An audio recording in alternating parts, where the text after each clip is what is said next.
쿠키뉴스 조현우 기자와 함께하는 워키토키 시작하겠습니다. 오늘도 스튜디오에 조 기자 나와 있습니다. 안녕하세요. 네, 안녕하세요. 자, 오늘은 어떤 내용으로 함께할까요? 오늘은 2019년 식품 및 유통가를 돌아보는 시간 준비했습니다. 지난해 유통가와 식품업계에서는 크고 작은 이슈가 많았는데요. 또 여러 가지 사건, 사고도 끊이지 않았습니다. 구체적으로 어떤 이슈가 있었고 상황이 어떻게 변했는지 자세히 살펴보겠습니다. 네. 자, 먼저 대형마트 상황부터 살펴보고 가도록 하겠습니다. 올해도 그렇지만 지난해에도 이 대형마트는 그 어느 때보다 생존 기로에 서 있었는데요. 어떻습니까? 네. 대규모 자금 투입을 통해 새벽 배송 등 서비스 강화로 덩치를 키우는 이커머스의 공세에 시달렸는데요.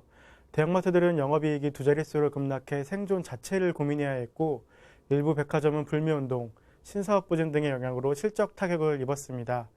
홈쇼핑 역시 이커머스 업체와의 할인 경쟁과 과도한 송출 수수료 부담 영향으로 수익성이 둔화되었습니다. 네.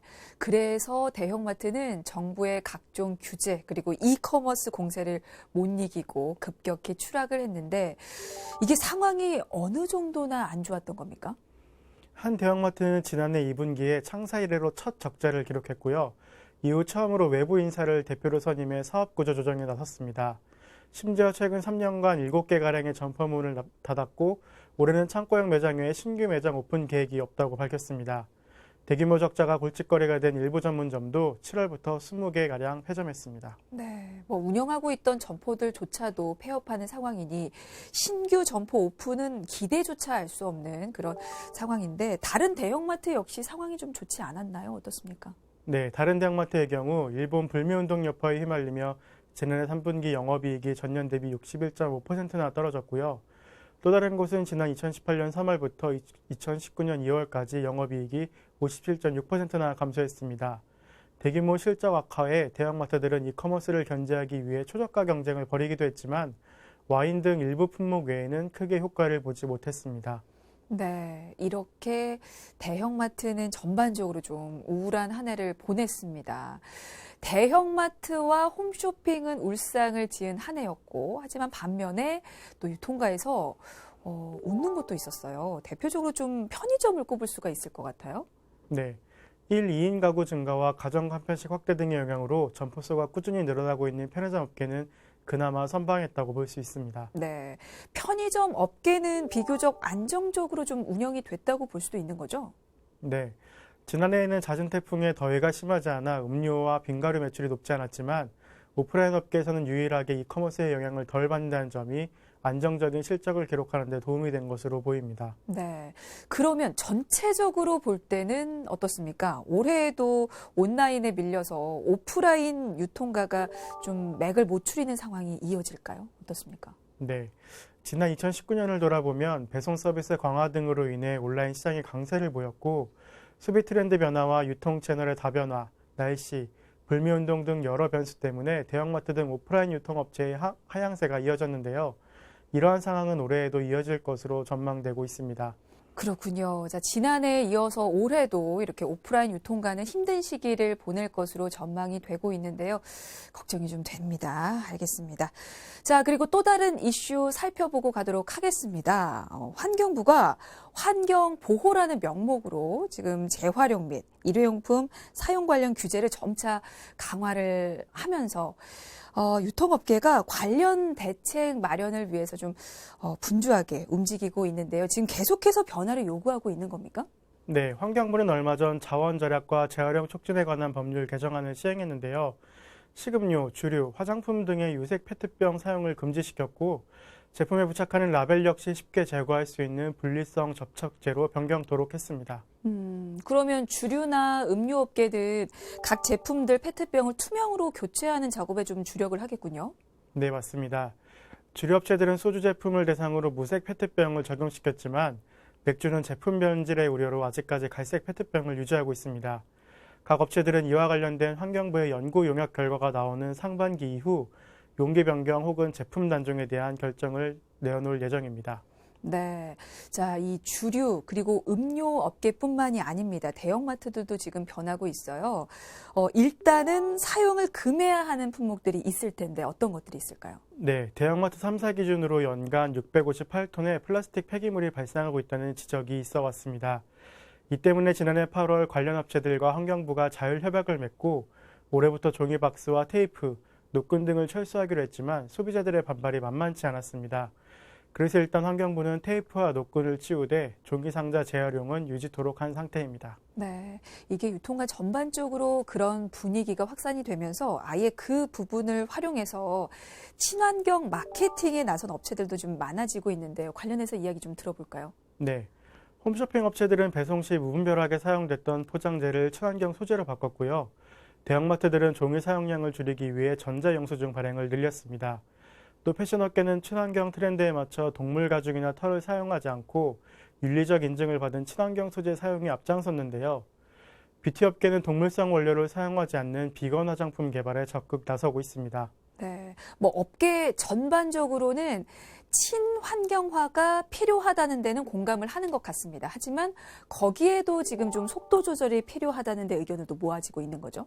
네. 환경부가 산업별 특성과 현실을 고려하지 않고 획일적으로 업체들에게 필환경을 강조하는 분위기가 조성된 것은 매우 아쉬운 점으로 꼽히고 있습니다. 그래서 환경부가 업계의 목소리를 반영해 어느 정도 속도를 조절할 필요가 있다는 지적이 나오고 있습니다. 네, 친환경화의 필요성에는 공감을 하지만 속도 조절은 필요하다. 알겠습니다. 자, 그리고 지난해에는 일부 유통 대기업들이 오너 일가로부터 불거진 어떤 이슈로 인해서 굉장히 어수선한 그런 한 해가 이어졌는데 그 부분도 좀 살펴보고 갈까요? 네. 먼저 L그룹은 신동빈 회장이 대법원 판결에서 징역 2년 6개월, 집행유예 4년을 선고받으며 일단 오너리스크에서는 벗어났지만 1년 내내 재판 관련 이슈로 노심초사하는 모습을 보였습니다. 대법원 판결 전까지는 뇌물공여와 업무상 배임 등의 혐의로 실형 선고 가능성이 높았었고 이후에는 뇌물공여 등 일부 혐의가 대법원에서 유죄로 인정되면서 면세점 특허권 취소 위기에 몰리기도 했습니다. 다만 관세청이 최근 면세점 특허를 취소하지 않기로 최종 통보에 한시름 놓은 상황입니다. 근데 거기에 일본 제품 불매 운동까지 더해지면서 굉장히 힘든 한 해를 보낸 것으로 좀 전해지고 있습니다. 자, 뭐 또 다른 기업 역시 문제된 일이 있었어요. 어떤 일입니까? 네. C그룹 역시 이재현 회장의 아들 이선호 씨의 예상치 못한 일탈로 곤욕을 치렀습니다. 지난해 9월 액상대마 카트리지 수십 개를 인천공항을 통해 밀반입하다가 검찰에 적발됐기 때문인데요. 1심 재판에서 징역 3년에 집행유예 4년을 선고받았지만 이 때문에 경영승계 작업에 상당한 차질을 빚게 됐습니다. 네, 뭐 이런 갑작스러운 문제 때문에 사실은 기업 이미지에도 좋지 않은 영향을 좀 미쳤던 게 사실인데요. 또 한 종합식품 기업도 오너 일가 다툼이 좀 일었었어요. 어떻습니까? 네. 한 종합식품기업 역시 오너 일가의 다툼으로 난감한 상태에 처해 있습니다. 최대 주주인 구본성 부회장에게 여동생들이 잇따라 반기를 들었기 때문인데요. 3대 주주이자 구 부회장의 둘째 여동생인 구명진 씨는 오빠의 경영 활동이 투명하지 않다고 주장하며 임시 주주총회 소집을 요청했으나 거절당했습니다. 또 막내 여동생인 구지은 씨 역시 식자재 공급과 관련해 구 부회장과 법적 분쟁을 벌이고 있습니다. 네, 이렇게 오너 일가의 일탈에 경영 환경 악화에 또 실적 부진까지 겹치면서 정말 많은 업체들이 어려운 한 해를 보냈습니다. 지난해 역시 정말 유통 관련 기업들의 오너 리스크가 끊이지 않았다는 걸 다시 한번 확인을 할 수 있었던 것 같습니다.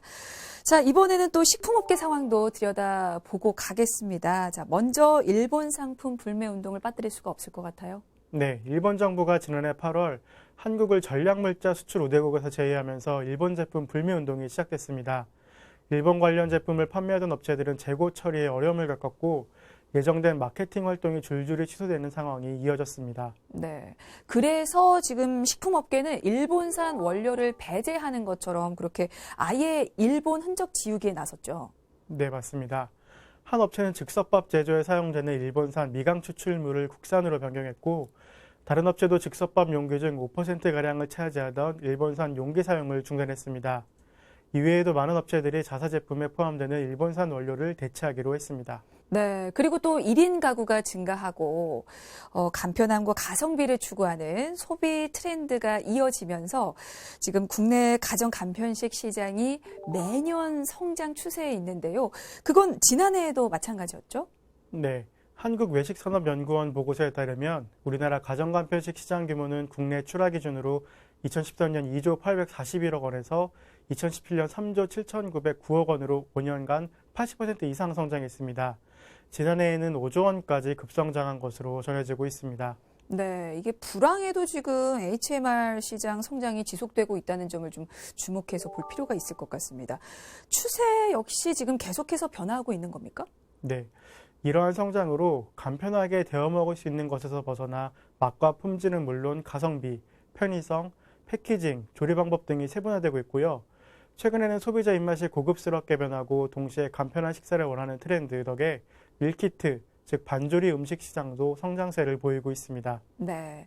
자, 여기에 식품업계 하면 뉴트로 열풍도 빼놓을 수가 없습니다. 그래서 오래전에 단종된 제품을 재출시하거나 아니면 80년대 제품을 뉴트로풍 패키지로 묶어서 지금 리뉴얼한 제품들을 출시하면서 반응이 굉장히 좋았죠? 네, 뉴트로는 새로움과 복고를 합친 신조어인데요. 중장년층에게는 추억과 향수를 불러일으키고 밀레니얼 세대에게는 재미있고 신선한 문화로 인식되고 있습니다. 한 조미김 제품의 경우 1986년 출시 당시 디자인을 활용한 제품 패키지를 선보였고요. 한 과자도 재출시하자마자 품귀 현상을 빚을 정도로 선풍적인 인기를 얻었습니다. 네. 그리고 동시에 식품업계가 패션업계와 손을 잡고 경계를 뛰어넘는 컬래버레이션을 선보였어요. 네, 한 소주 업체는 온라인 패션몰과 협업해 오리지널 팩소주 모양을 띤 가방을 출시했는데요. 판매 개시 5분 만에 400여 개가 다 팔리는 등 호응을 얻었습니다. 또 밀가루 브랜드도 최근 남성 의류 쇼핑몰과 협업해 패딩과 맨투맨 등을 선보였는데요. 곰 전수가 그려진 맨투맨은 5차 판매까지 진행될 정도로 큰 인기를 얻었습니다. 네, 지난해 정말 다양한 시도가 많이 이루어졌던 것 같습니다. 자, 그리고 또 빠뜨리지 않고 이야기 나와야 할 부분이 배송이 정말 많이 진화가 됐어요. 이게 정기 배송부터 새벽 배송까지 계속해서 진화를 하고 있는 것 같아요. 네, 맞습니다. 특히 새벽 배송 시장은 2015년 100억 원대에서 지난해 8천억 원대까지 성장했습니다. 1인 가구와 맞벌이 가구의 증가, 그리고 신선식품과 프리미엄 제품에 대한 니즈 확대가 성장을 견인했다고 분석되고 있습니다. 네, 특히나 지금 새벽 배송 그리고 정기 배송 서비스에 굉장히 적극적이지 않습니까? 네, 한 가정간편식 전문 온라인몰은 홈쇼핑과 손잡고 가정간편식 정기배송 서비스를 선보였고요. 다른 업체 역시 고객이 원하는 시간에 장소로 제품을 주문하면 제품을 배달해주는 방식을 활용하고 있습니다. 한 친환경 업체 역시 당일 배송 서비스를 론칭하고 가까운 매장에서 직접 상품을 배송해 당일 주문한 상품을 받을 수 있도록 하고 있습니다. 네, 자 이렇게 2019년 지난해 식품가와 유통가 업계 상황 지금 살펴보고 있습니다. 자, 생수 시장 상황도 좀 볼까요? 최근에 물을 사 마시는 소비자가 많이 늘어나면서 국내 생수 시장도 역시나 빠르게 성장하고 있죠. 네, 한국농수산식품유통공사에 따르면 국내 생수 소매 시장 규모는 2016년 7,298억 원, 2017년 7,754억 원, 2018년 8,258억 원으로 꾸준히 증가하고 있는데요. 대형마트와 편의점 자체 브랜드 등에 대한 대표 생수 브랜드들은 물론 식품 제조사들도 출사표를 내면서 소비자 선택지가 더 다양해지고 있습니다. 네. 자, 이렇게 생수 시장이 커지면서 사실 용량도 다양하게 변화가 돼 있습니다. 200ml부터 1리터까지. 자, 다양한 용량 제품이 출시가 돼서 소비자 편의성도 높아지고 있는데요. 자, 생수 시장의 성장 역시 앞으로 이어질지 좀 더 지켜보도록 하겠습니다. 자, 끝으로 아프리카 돼지열병 관련한 내용 좀 살펴보고 마칠까요? 네. 경기 북부에서 지난해 9월 아프리카 돼지열병이 발생하면서 식품업계가 신호에 빠졌습니다.